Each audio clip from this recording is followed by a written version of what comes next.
Bwana Yesu asifiwe, Bwana Yesu asifiwe.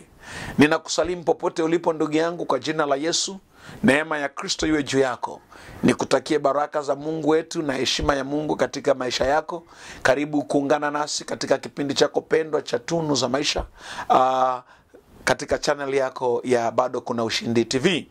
Anayekuletea ujumbe wa neno la Mungu asubuhi ya leo ni mimi ndugu yako na rafiki yako mwalimu na mchungaji Daniel Anthony Kitua, mbele ya kamera na nyuma ya kamera mtumishi wa Mungu Bahati basi akiwa imara kabisa kukufanya unipate vizuri kwenye kipindi chako pendwa hiki. Bwana Yesu asifiwe sana.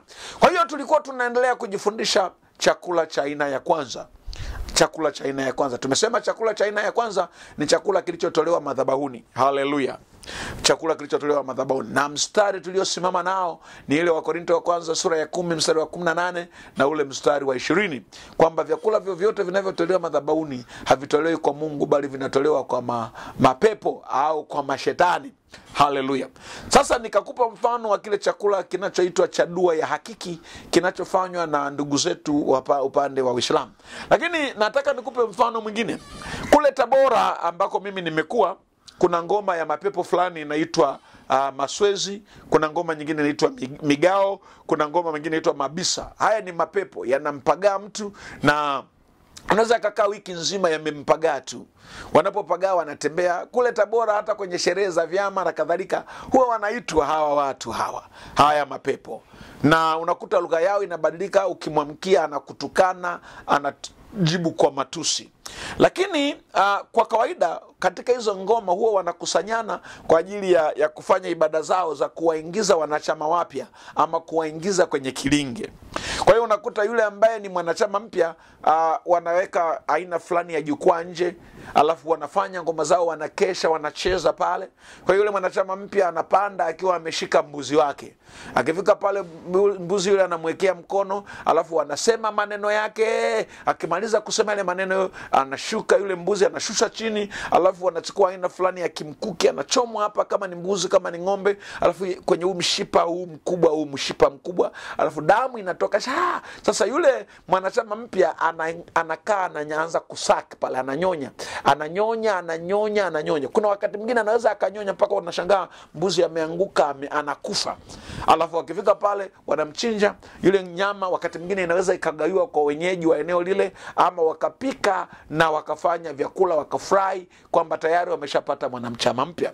Kwa hiyo chakula kinaweza kuingiza katika connection usioitegemea. Na watu wengi pasipo kuelewa wameingizwa kwenye connection za miungu. Na ndio maana ghafla baada ya kula chakula fulani ukaanza kushangaa mambo yako, uhusiano wako na Mungu, maombi, nguvu ya kuomba imepita, lakini ni kwa njia ya vyakula. Bwana Yesu asifiwe sana. Nisikilize vizuri mtu wa Mungu. Na mimi ninakwambia hivi vitu kwa sababu vingi wa hivi vitu Mungu wa mbinguni katika maisha yangu ya huko nyuma nimepita, nimeona vitu hivyo sana, hasa maeneo ya huko Tabora na sehemu nyingine. Lakini mfano wa pili, mnyama anaweza kufungwa mahali. Wanachukuliwa wanyama, wanaenda kwa mfano kule nchi za kule huku nchi za huku kwa Mongolians huko Pakistani huko na sehemu nyingine za Mongolia, kama kule Finland na sehemu nyingine. Bwana Yesu asifiwe sana. La, sio Finland actually. Ni maeneo huko kwa Mongolian huko, Hong Kong na maeneo mengine huko. Wana ibada zao, na kwa Wahindi wana ibada zao zinaitwa za kupeleka maagano kwa familia au kwa watu. Kwa hiyo watu wanakuja wenye nadhiri, anaweza akaja na ngamia, akaja na ng'ombe, akaja na farasi, akaja na nyati. Kuna nyati wa kufugwa kule. Alafu wanawekwa kwenye eneo maalum ambapo wanajua hiyo ndio madhabahu yao. Wakifika pale yule kuhani anapita na upanga mkali. Akifika wakati ule mnyama, labda unaweza kukuta ngamia amekatwa mguu hapa, kwa hiyo hawezi, anakatwa kichwa kwa ghafla tu, alafu anaachwa damu zinamwagika. Farasi anafanywa hivyo, kwa hiyo damu zinamwagika, zinarukaruka pale paka anakufa kwa kutaabika. Sasa pale utashangaa wanafurahi, wanashangilia, kumbe pale wenzenu walikuwa wanatoa sadaka za shukrani kwa Mungu wao. Sasa zile nyama baadaye zinagawiwa. Wakati mwingine kuna nyama unaweza kukuta kuna ng'ombe hata 1000 na kadhalika. Zile nyama baadaye nyingine zinapelekwa kwenye viwanda zinasindikwa, alafu watu wanaletewa wanakula kama misaada.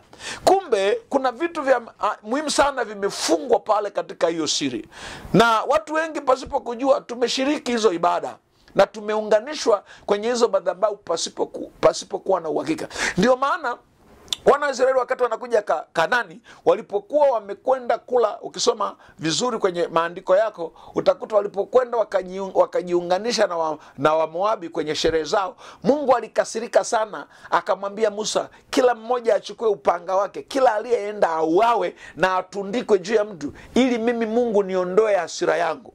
Vyakula vya kichawi vinamuondoa Mungu kwenye maisha yako. Na watu wengi basipo kujua kupitia ibada hizi za kichawi na maagano na vyakula vya kichawi vimemuondoa Mungu kwenye maisha yao. Bwana Yesu atusaidie sana. Haleluya. Kwa hiyo ni muhimu sana kujua hii jambo. Hivyo sadaka zile zinakuwa kwa ajili ya kumfurahisha Mungu wao, na zile nyama zinagaiwa watu na watu wanakula, wanafurahi. Unakula wewe unafurahi, lakini katika ulimwengu wa roho kile chakula kimebeba siri maalum juu ya nini walitaka katika miungu hiyo. Ndio maana usipende kula hovyo. Usipende kula hovyo, kwa maana chakula kina nguvu. Kuna nyingine vyakula vingine vinakuwa tunakula lakini vimetolewa kafara kwa miungu yao. Tuwe makini sana, kwa sababu wakati mwingine tunaweza tukapoteza umakini wetu kwa Mungu kwa sababu ya kupitia vyakula. Bwana Yesu asifiwe sana. Lakini mfano wa tatu, mimi hapa ninaishi Dodoma. Kuna hii standard gauge inajengwa, hii SGR inajengwa. Kwa hiyo Waturuki walipokuwa wanafika mahali fulani ambapo tulikuwa tunafanyia maombi, kulikuwa kuna daraja moja hatari sana, kulikuwa panashindikana kujenga. Lakini walichinja usiku ng'ombe zaidi ya 3 na mbuzi zaidi ya 7. Alafu wakapachinja pale, wakamwaga damu pale, alafu wakaweka mahema yao, ndipo lile daraja likajengwa. Na pale palipofanywa hivyo ndipo palipo sasa na hicho kituo cha standard gauge hapa Dodoma. Haleluya. Na zile nyama wakagaia watu. Lakini kana kwamba haitoshi, hawa watu ilipofika kipindi fulani hivi, kilikuwa ni sikukuu fulani hivi, wakachinja ng'ombe 200, wakachinja na ngamia 10, wakagawa hiyo nyama hapa Dodoma. Na watu wengi walikula wanafakamia tu, kumbe wao wana maagano nayo zile chakula. Ni hatari sana. Nisikilize. Wenzetu upande wa pili wana ibada yao inaitwa Eid al-Hajj, lakini ile ni sikukuu ya kuchinja. Wanapokwenda kule Maka kuna vyakula wanachinja. Haleluya. Kuna ibada ya kuchinja. Kwa hiyo wakifika kule watu wanachinja kutokana na uwezo wako. Watu wanachinja ng'ombe 100, ng'ombe ngapi. Alafu zile vyakula vinakusanywa, zile ng'ombe, na hatimaye zinasindikwa na baadaye zinatumwa katika nchi kama msaada ama sadaka kama inavyoitwa. Lakini katika ulimwengu wa roho zile nyama zilikuwa zimebeba toba ya watu. Zimebeba toba ya watu. Na nilikuwa ninaongea na rafiki yangu mmoja shekha, akasema ukifika kule kwamba mwanamke na mwanamume kwanza hamtaki kuvaa nguo zilizoshonwa. Kwa hiyo mnavaa shuka na kanga. Lakini kumbe eti ukifika kule mtu akikugusa mwanamume anakutaka mwanamke, huruhusiwi kumkataa.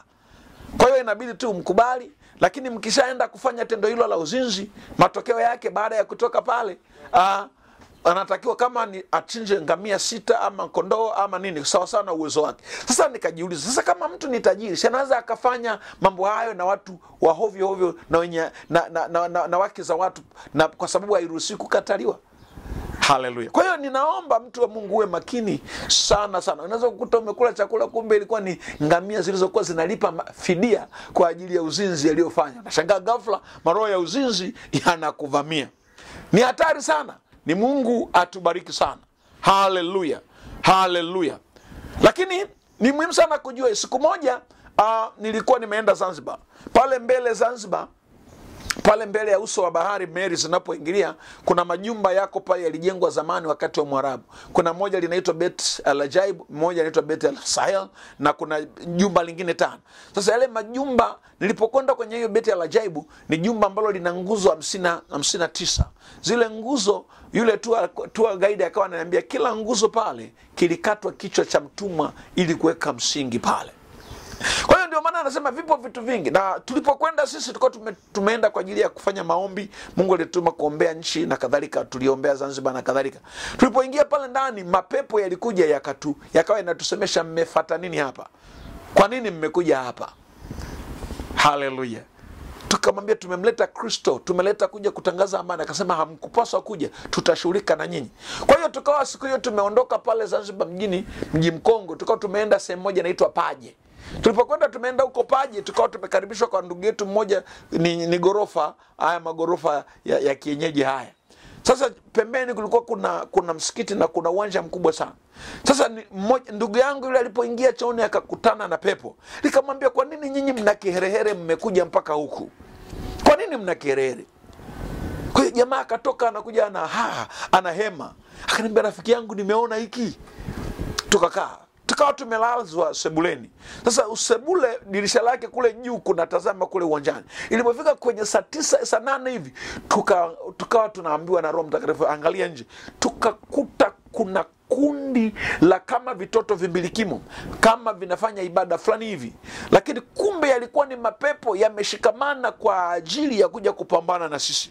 Ndipo Roho Mtakatifu akasema, msisubiri hapa, wamekuja kuweka agano ili waanze kuwashughulikia kwa njia ya vyakula na kadhalika. Chochote mtakachokula hapa kitakuwa na uharibifu mkubwa sana katika nafsi zenu, kwa sababu kila mahali wamepanda uharibifu kupitia vyakula.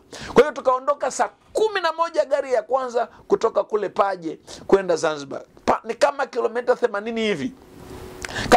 Ni kama masaa 2 hivi. Tukatoka Paje tukaja mji Mkongwe huku tena Zanzibar, tukaendelea na safari zetu. Kwa hiyo chakula jamani ni hatari sana katika maisha yetu ya kiroho. Kwa hiyo chakula chochote kilichotolewa katika madhabahu za kishetani huruhusiwi kula, kwa sababu kimebeba nguvu ya yule shetani aliyekwenda kuabudiwa. Watu wengi wameharibiwa maisha yao ya kiroho kwa sababu ya vyakula. Mungu akubariki na akupe ufahamu sahihi juu ya jambo hili ili uweze kushinda hila za mwovu. Ndio maana Biblia inasema tusiache kuzijua hila za uovu.